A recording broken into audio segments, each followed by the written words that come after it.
right, so I didn't think this was going to happen. I thought I'd gotten away with it, that I wasn't going to have to give a talk in church because we've been in the Word for a while, and my wife was asked to speak, and I wasn't. I was like, oh, they're letting me go. And then I was asked to speak right before all of this happened, and right before we stopped having church in person, and I said, oh wow, I really got away with it, but here we are.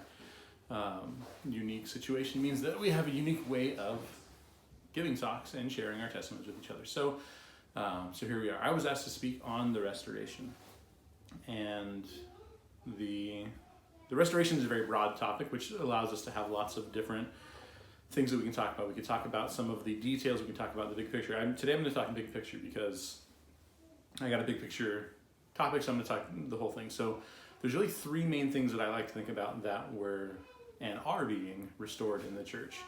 The doctrine, the priesthood authority, and the third one is organization of the church. So first let's talk doctrine. The doctrine has been restored in many ways. There are lots of things that, as we all know, in the great apostasy, were lost. Knowledge and the ordinances and just the doctrine of who is our Heavenly Father.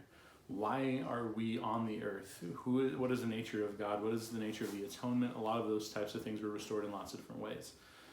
Even in the first vision, in that moment, the idea of the Trinity was gone, right? But Joseph Smith saw God the Father and Jesus Christ, his son, standing right next to him. Right there in the first vision, we have the idea that, wait a second, this idea that's been bouncing around for a while of the Trinity has no weight, because this is reality, is that the Godhead is three distinct beings. With the translation of the Book of Mormon, there are lots of beautiful truths taught in there about the resurrection, about the nature of God, about how the law of Moses really did teach and look forward to the coming of Christ. A lot of these in the Book of Mormon prophets who wrote of Christ wrote about him as if he had already performed the atonement, because they had such a knowledge of it that they knew it was going to happen. Recently we've been reading as a family about Abinadi. It was last week that he taught the law of, he said, you guys don't live the law of Moses, you don't know the law of Moses, and if you did, you would teach it with the idea that it's to teach about the coming of Christ. The Doctrine and Covenants brought a lot more doctrine. It's right there in the name, the Doctrine and Covenants. It brought a lot more things restored back to our knowledge of the three kingdoms of glory, and the nature of the afterlife, the nature of our pre-earth life. All of that is brought forth in beautiful light in the Doctrine and Covenants, as well as our modern revelations that we're getting today, and more on that in a little bit. The other thing that I want to talk about is the priesthood authority. The priesthood authority was brought back also, just like the doctrine, incrementally.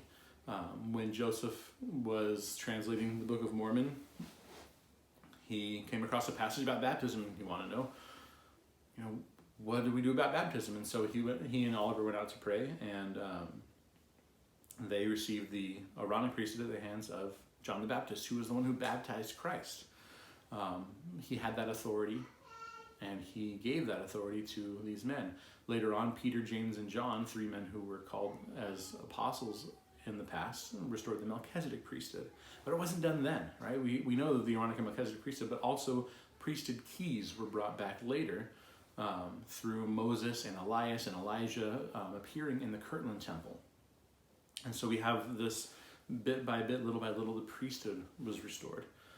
And the last thing I want to talk about is organization, and kind of the way that the church is run has been restored and is continuing to be restored. We receive revelation all the time, and we've been seeing it more recently in the last couple of years with the hours of our church changing, how long we're at church, how the organizations within the church operate with the ages for advancement in the priesthood, and even Come Follow Me, and how we're doing our scripture study and our our gospel learning really as a family in our homes, and it being supplemented by what we're doing at church. And now that we can't go to church, we are so much more prepared to be still growing in our gospel knowledge and growing in our testimonies without getting together. I love all of you guys. We've actually been receiving so much of an outpouring of love from people in the ward through this time. We had our baby. My wife was in the hospital with pneumonia for a couple of days right after the baby was born, and during all of this, people have been looking out for us, and it's so amazing to know that those who've been called to minister to us, as well as those who just are Christ-like people and love us, have been reaching out to us, helping out, showing their care and affection, and that's all part of the restoration, right? We have restored doctrines and knowledge of the gospel. We have restored priesthood authority and keys of the priesthood to carry out the ordinances and make covenants, and we have organizational and procedural things that have been restored as well and continue to be restored so that we can know how best to do what we do. And it's not just a church thing, it's who we are, hopefully. It's who we become. And as more and more things are revealed, we can add that knowledge, we can add that, that to our testimony and become more and more of who we are. I know that the gospel has been restored. And when I say the gospel, I mean all of that, right? The restoration started with Joseph Smith and continues on today through Russell M. Nelson.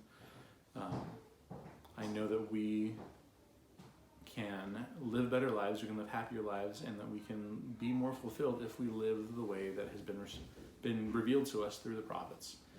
And I say that in the name of Jesus Christ. Amen.